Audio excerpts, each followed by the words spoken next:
Did you hear? The killer everyone trusted. A true story.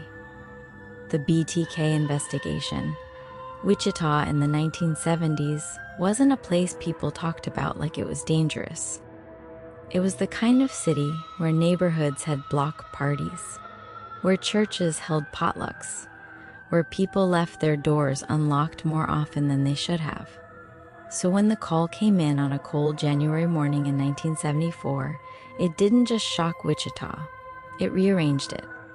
A family of 4 had been found dead inside their home. Not in a way that looked like a burglary gone wrong, not in a way that looked like a fight that got out of control. It was orderly, intentional, like someone had walked into a life and turned it off.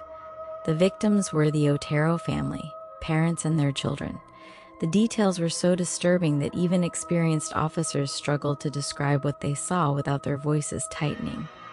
And for the first time, Wichita had to face a possibility it didn't like. This wasn't something that happened elsewhere. This was here, and whoever did it didn't look scared. They looked comfortable, the first terrifying clue. In the weeks after the murders, police worked the case the way you'd expect. Neighbors, known associates, ex-boyfriends, disgruntled coworkers, anyone who had even a weak link to the family. But the leads didn't connect. No one had a motive that matched the scene. No one had a timeline that fit. And then the press received a letter. It wasn't a ransom note. It wasn't a confession written in panic. It was a message written like the author felt proud. He described the crime with a tone that was almost clinical. And in that letter, he gave himself a name: BTK, bind, torture, kill. He wasn't just telling the city he had murdered people. He was branding himself. He was announcing that he planned to do it again, and then he did. How a city changes when the killer writes to you. When a murderer stays silent, people cope by telling themselves it was an isolated nightmare. A rare collision of bad luck and wrong place, wrong time. But when the killer writes letters, when he inserts himself into the story, people lose the ability to file it away. Because now he's present. Now he's watching the coverage. Now he's reading your fear. Wichita became a city of routines. People checked windows twice. Parents changed how they let their kids play outside. And the police department, a department that wasn't built for a long war with an unknown predator, had to evolve in real time. The nightmare wasn't just the murders. It was the waiting.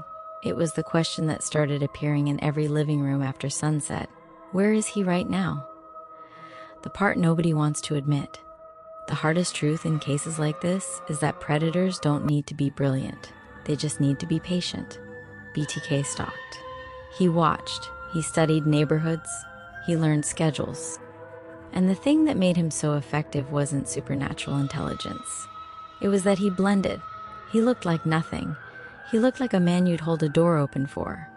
A man you'd nod at in a grocery store aisle. A man you might not notice twice. That was the real advantage. The whodunit years. Over the years, BTK continued to strike. He didn't kill constantly. There were gaps, long ones. That was part of the torture. Every time the city's fear began to settle, he returned. He would communicate again, taunting police and media. Sometimes he included details only the killer would know, enough to prove he wasn't a copycat. And police did what they could with what they had. They created profiles. They compared crime scenes. They built lists of suspects. They tried stakeouts and surveillance. They followed tips. And the tips came in like rain.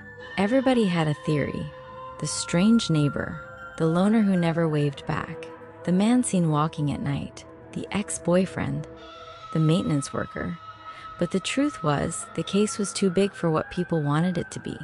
They wanted the monster to look like a monster. Instead, he looked like a citizen.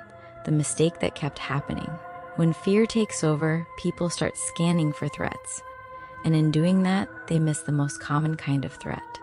The one that doesn't stand out. BTK wasn't the scary guy in a trench coat. He wasn't a drifter sleeping under bridges. He wasn't someone who looked like trouble. He was the kind of person who could stand beside you at a community event and you'd never feel your body tense. That's why he was so hard to catch. because the entire city was looking for someone obvious, and BTK was deliberately not obvious. Then the killer stopped. After years of terror, the letters slowed. The murder stopped. The city exhaled cautiously. Some people believed he'd died. Some believed he'd been arrested for something else and was sitting in a prison under a different name. Some believed he'd moved away, but no one knew. And in the background of that uncertainty, Wichita did what people always do when fear becomes exhausting. It tried to forget. The case remained open. Files grew dusty. Detectives retired. New detectives inherited boxes of old evidence. And BTK faded into the category of dark history, the story you tell about your hometown that ends with, and they never caught him, the return, decades later. Then, in the early 2000s, something happened that made a whole generation feel sick. BTK came back, not with a murder, with communication. He started sending letters again, teasing the police and media, inserting himself back into the city's bloodstream like an infection that never really left. It wasn't enough that he had gotten away with it for decades. He wanted attention. He wanted the chase. And the police, now operating in a world of better forensics, better technology, better interagency coordination, took this as an opportunity.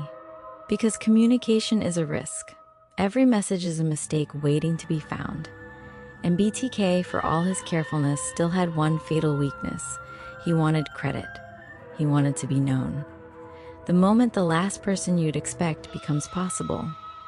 Here's where the story becomes the exact kind of twist you asked for. Because as police began to analyze the new communications, they weren't just looking for fingerprints or DNA.